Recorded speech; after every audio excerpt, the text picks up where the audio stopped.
Bismillahirrahmanirrahim. Assalamualaikum warahmatullahi wabarakatuh.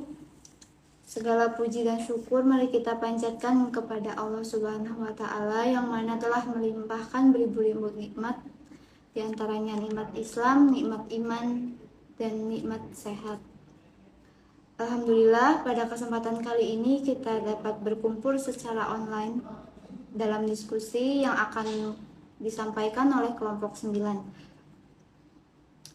Yang terhormat, dosen pengampu MK Filsafat Pak Dr. Ivan Ahmad Gufron. Sebelumnya perkenalkan, nama saya Widya dan rekan-rekan saya ada Karina Ari Pratiwi, Kak Fadilatul Jannah, Kak Aditya Sandajaya, dan Kak Faujiah. Untuk mempersingkat waktu, kepada setiap pemateri dipersilahkan. Logika adalah sahabat satu cabang filsafat yang praktis. Yang dimaksud praktis di sini yaitu dapat dilakukan dalam kehidupan sehari-hari. Logika lahir bersama-sama dengan lahirnya filsafat di Yunani. Logika dipelajari juga sebagai cabang filosofi, tetapi juga dianggap sebagai cabang matematika, atau bisa diartikan sebagai teori penyimpulan-penyimpulan.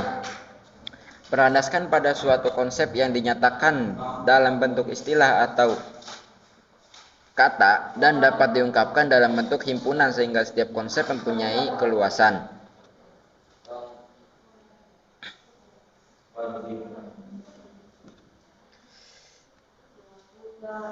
Ilmu logika secara garis besar terdiri dari 3 komponen yang merupakan tahap berpikir setiap manusia.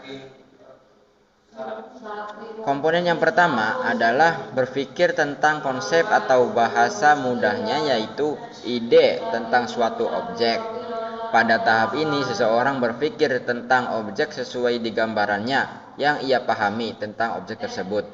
Tahap ini dalam bahasa Arab disebut dengan tasawur yang berarti gambaran.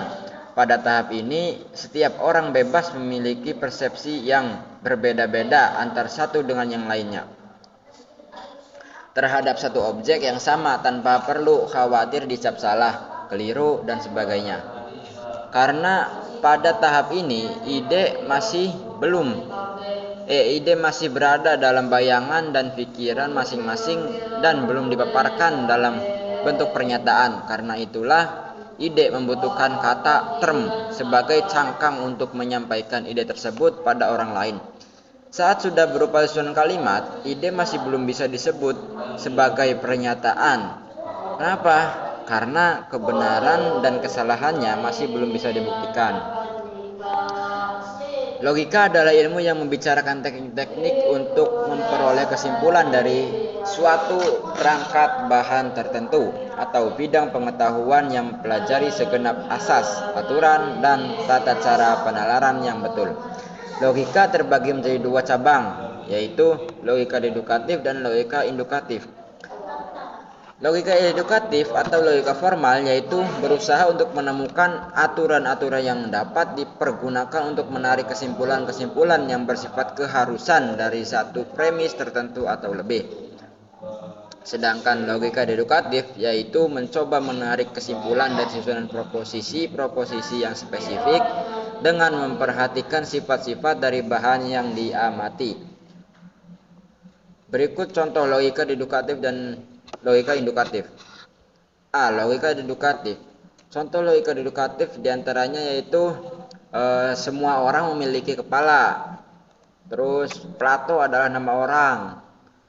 Dan yang ketiga itu Plato memiliki kepala.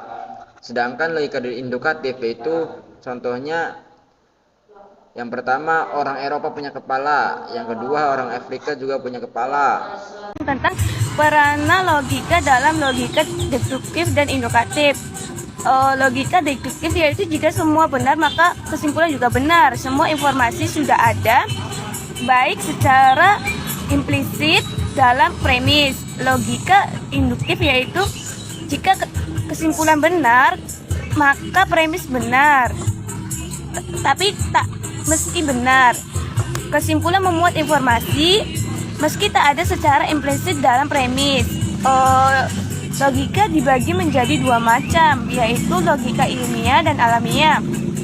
Logika ilmiah yaitu memperluas dan mempertajam pikiran manusia serta akal budi manusia.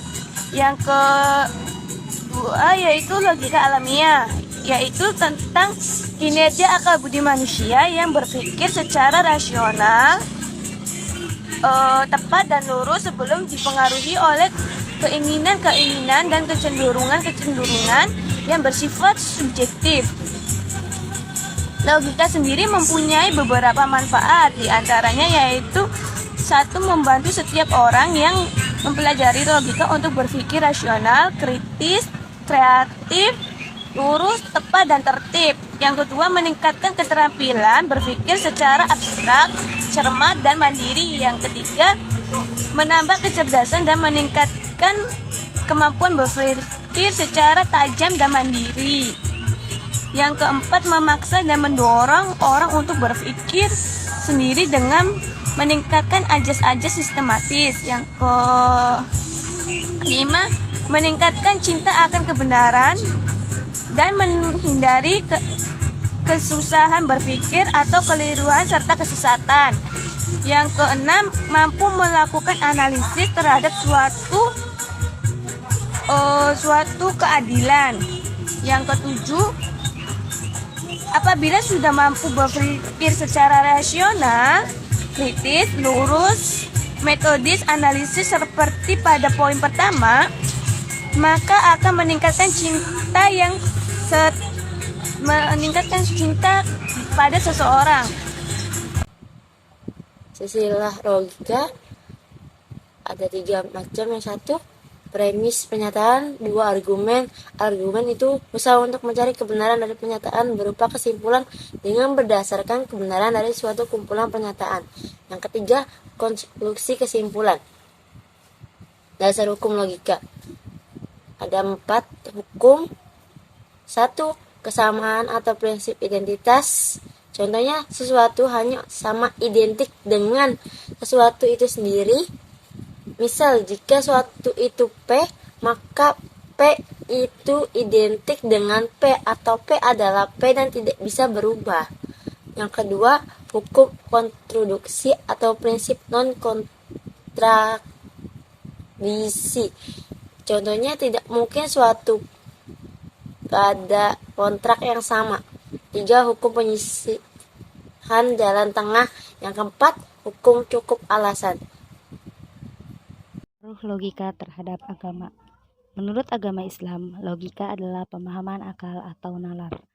Pemahaman akal atau nalar ini dimaksudkan untuk memahami maksud dan isi dari wahyu-wahyu Allah yang ditulis dalam firman-firman-Nya. Awal mula, agama Nasrani tidak mempercayai tentang pemahaman logika ini karena menurut mereka tidak sesuai dengan kitab suci mereka. Namun pada akhirnya pemahaman tentang logika di agama Nasrani diterima karena sesuai dengan kitab-kitab yang ada, logika tertulis dengan kelogisannya. Contoh deduktif dan induktif. Logika deduktif. Yang pertama, semua orang memiliki kepala. 2, Plato adalah nama orang yang memiliki kepala. Logika induktif. Orang Eropa punya kepala, orang Afrika punya kepala. Pengertian logika menurut para ahli. Sudah dijelaskan bahwa ada beberapa pengertian logika menurut para ahli. Di antaranya adalah sebagai berikut. Terima kasih kepada setiap pemateri atas penyampaiannya.